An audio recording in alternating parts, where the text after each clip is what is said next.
Bugun men juda og'riqli va ko'pchilikni xavotirga solayotgan savol haqida gapiraman. Rostdan ham 60 yoshdan keyin odamlarni davolashmayaptimi? Shifoxonalarda keksalarga sizning yoshingiz o'tgan deb qarash bormi? Yoki bu faqat xalq orasida tarqalgan gapmi? Bu ma'lumot har bir oilaga tegishli. Chunki har birimizning ota-onamiz, bu bobomiz, yaqinimiz bor. Ertaga o'zimiz ham shu yoshga yetamiz. Shuning uchun videoni oxirigacha ko'ring. Chunki men bugun sizga qaysi holatda shifokor haqli, qaysi holatda bemor huquqi buzilayotganini, qanday hujjat talab qilish kerakligini va shikoyatni qanday yozishni aniq tushuntiraman. Kanalga hoziroq obuna bo'ling. Videoga like bosing. Chunki bunday ma'lumotni odamlar bilmasa, ko'p hollarda o'z huquqini himoya qila olmaydi. Men avvalo bir narsani aniq aytib qo'ymoqchiman. Qonuniy tibbiyotda 60 yoshdan keyin davolanmaydi degan umumiy qoida bo'lishi mumkin emas. Inson 60 yoshda bo'ladimi, 70 yoshda bo'ladimi, tag'izin 5 yoshda bo'ladimi, agar unda davolanishga tibbiy ko'rsatma bo'lsa, unga yordam ko'rsatilishi kerak. Lekin muammo shundaki, amaliyotda ayrim joylarda boshqa holat kuzatiladi.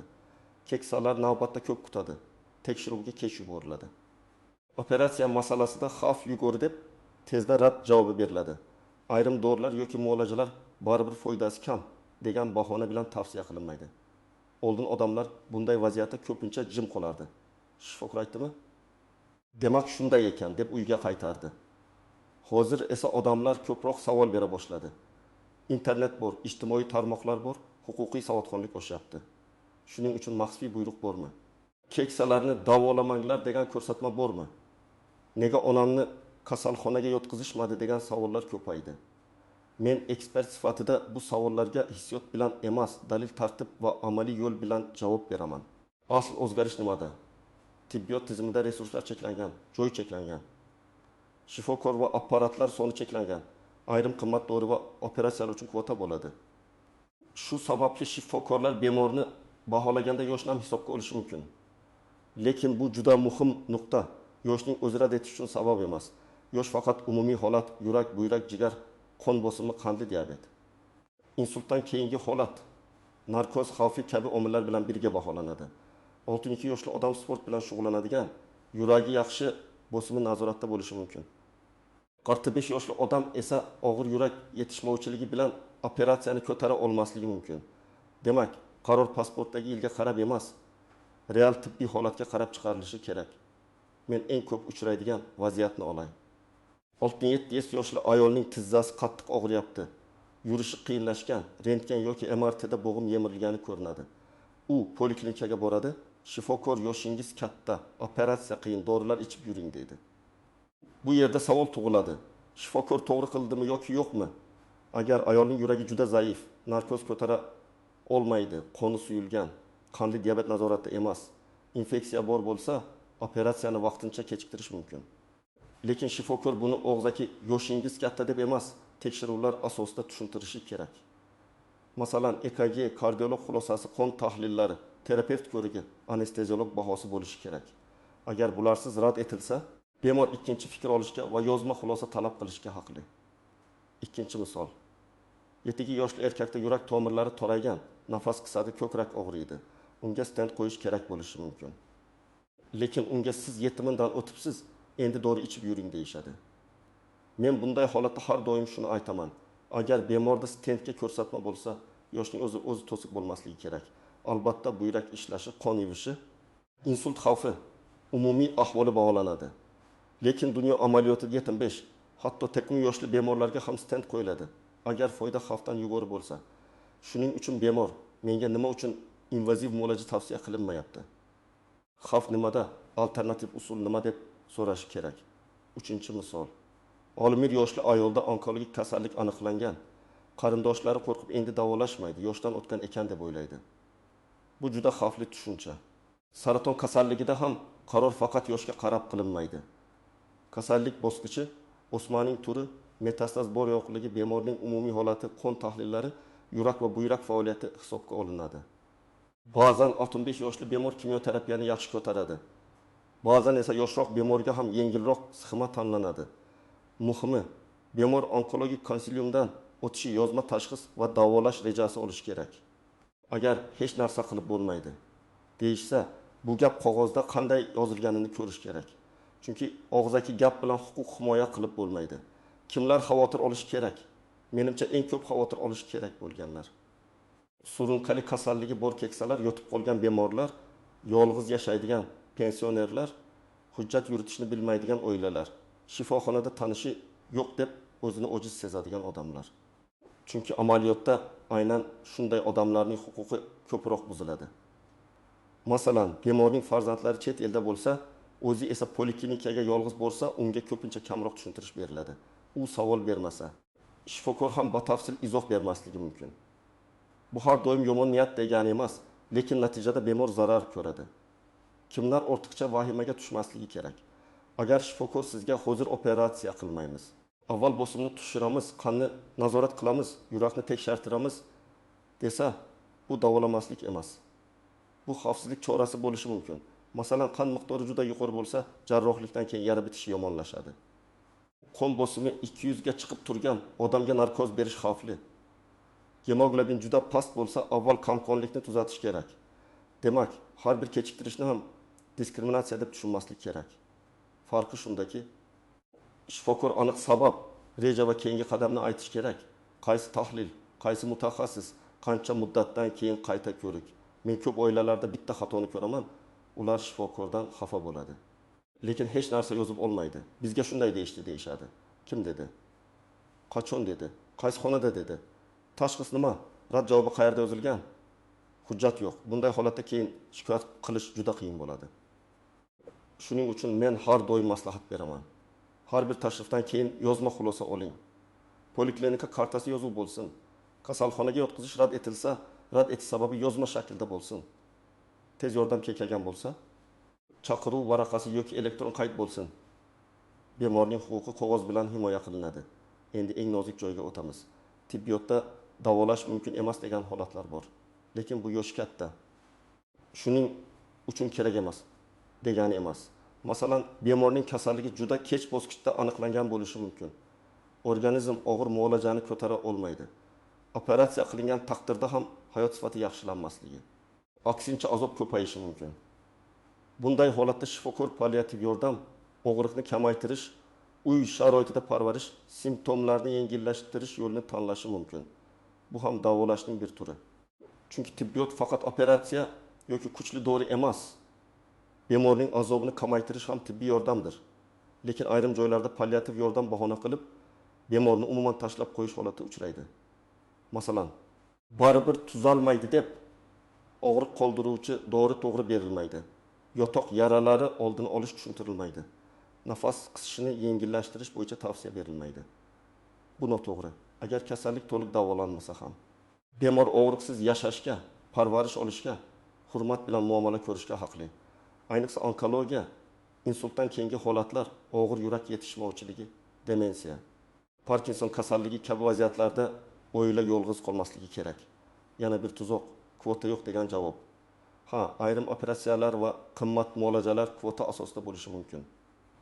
Lekin kvota yo'q degani sizga yordam yo'q degani emas. Bemor navbatga qo'yilishi, alternativ yo'l tushuntirilishi, qaysi muassasaga murojaat qilish kerakligi aytilishi kerak. Agar hayot uchun xavfli shoshilinch holat bo'lsa, kvota masalasi boshqa tartibda ko'rilishi mumkin. Masalan, o'tkir infarkt, insultning dastlabki soatlari, ikki qon ketish, og'ir travma, nafas yetishmovchiligi kabi holatlarda bemor kvota kuting deb uyga yuborilmasligi kerak. Yana bir nozik masala. Shifokorlar ba'zan bemorning qarindoshlariga haqiqatni to'liq aytadi. Bemorning o'ziga esa kamroq tushuntiradi. Bu ham muammo. Agar bemor aqliy jihatdan hushyor, qaror qabul qila oladigan holatda bo'lsa, u o'z tashxisi va davolash usuli haqida bilishga haqli. Qarindoshlar onam bilmasin, otam qo'rqib ketadi deb so'rashi mumkin. Lekin shifokor bemorning huquqini ham hisobga olishi kerak. Keksalik insonni avtomatik ravishda qaror qabul qilish huquqidan mahrum qilmaydi. Ba'zi oilalar ham xatoga yo'l qo'yadi. Masalan, 7 yoshli bemor og'ir ahvolda, lekin qarindoshlar hamma narsani qilinglar.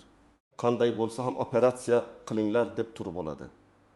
Shifokor esa operatsiya bemorni qutqarmasligi, aksincha so'nggi kunlarini reanimatsiyada azob bilan o'tkazishga sabab bo'lishini tushuntiradi. Bunday vaziyatda hissiyot juda kuchli bo'ladi. Men buni tushunaman. Lekin qaror faqat nimadir qilish kerak degan qo'rquv bilan emas, foyda va xavfni solishtirish bilan qabul qilinishi kerak. Shuning uchun konsilium. Ikkinchi fikr, yozma tushuntirish juda muhim. Maxfiy buyruq degan gaplarga keladigan bo'lsak, men buni ehtiyotkorlik bilan baholayman. Odamlar ko'pincha real muammoga duch keladi, lekin sababini bilmagani uchun demak, maxfiy buyruq bor deb o'ylaydi. Aslida ko'p hollarda muammo boshqacha bo'ladi. Moliyalashtirish yetishmaydi. Shifokorlar yuklamasi katta, joy kam, tahlil apparati ishlamaydi, navbat uzun. Yoki ayrim xodimlar bemorga beparvo muomala qiladi. Lekin bu muammolar borligi bemorning huquqini yo'qqa chiqarmaydi. Davlat yoki xususiy muassasa bo'lishidan qat'i nazar, bemorga tushuntirish, yozma xulosa, shoshilinch yordam va hurmatli muomala kerak. Endi eng muhim qism, siz nima qilishingiz kerak? Birinchi qadam, vaziyatni hujjatlashtiring. Bemorning pasporti yoki ID kartasi, tibbiy karta nusxasi, oldingi tashxislar, tahlillar, UZI, rentgen, MRT, KT xulosalari, EKG, shifokor tavsiyalari, qabul qilingan dorilar ro'yxatini bitta papkaga yig'ing. Agar bemor bir nechta dori ichsa, har birining nomi, dozasi, kuniga necha mahal ichilishini yozing. Masalan, enalapril 1 mg ertalab, metformin 1000 mg kuniga 2 mahal, aspirin 75 mg kechqurun kabi. Bu ma'lumot shifokor uchun juda muhim. Ikkinchi qadam, shifokor qabuliga tayyor bo'ling. Men odamlarga doim aytaman. Shifokor oldiga kirganda hayajondan yarim gap esdan chiqadi. Shuning uchun savollarni oldindan qog'ozga yozing. Masalan, tashxisimiz aniqmi? Qanday tekshiruv yetishmayapti? Davolashning nechta varianti bor? Operatsiya mumkinmi? Mumkin bo'lmasa, nima sababdan? Xavf qaysi tahlil yoki ko'rsatkich bilan tasdiqlangan? Qachon qayta kelamiz? Qaysi belgilar bo'lsa, tez yordam chaqiramiz.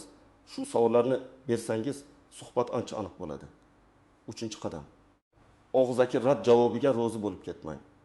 Agar sizga kasalxonaga yotqizmaymiz, operatsiya qilmaymiz, davolashning iloji yo'q deyishsa, odob bilan shunday deng. Iltimos, rad etish sababini tibbiy kartaga yozib bering. Men keyingi mutaxassisga ko'rsatishim kerak. Bu janjal emas, bu normal talab. Shifokor ham o'z qarorini asoslab yozishi kerak. Agar qaror asosli bo'lsa, u yozishdan qo'rqmaydi.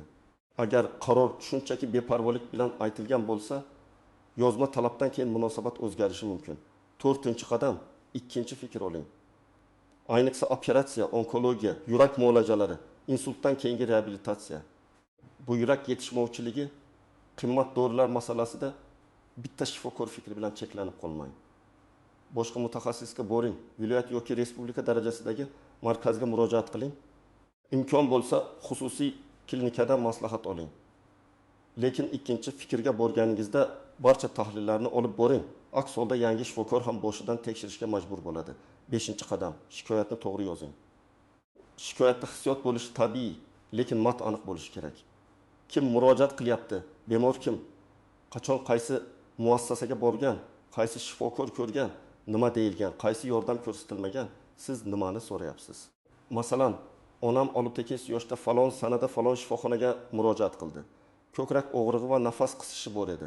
Bizga yotqizish rad etildi. Rad sababi yozma berilmadi. Bemorning holatini qayta ko'rib chiqish, yozma xulosa berish va zarur tibbiy yordam ko'rsatishni so'rayman.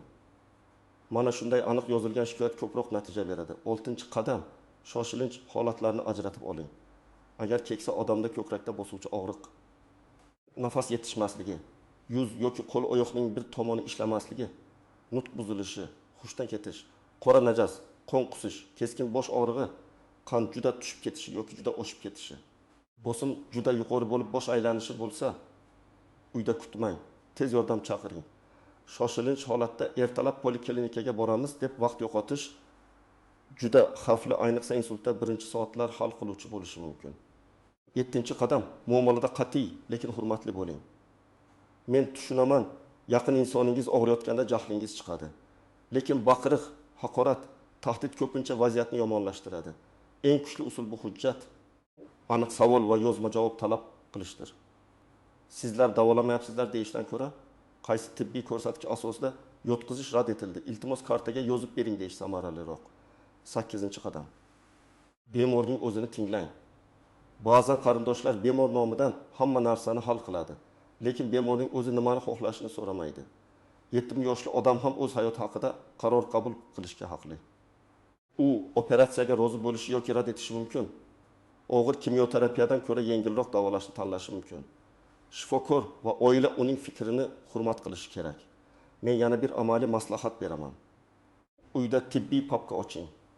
Unda bemorning hujjatlari, tashxislar, allergiyasi, doimiy dorilar, oxirgi tahlillari, shifokor telefonlari, yaqin qarindoshlar raqami bo'lsin.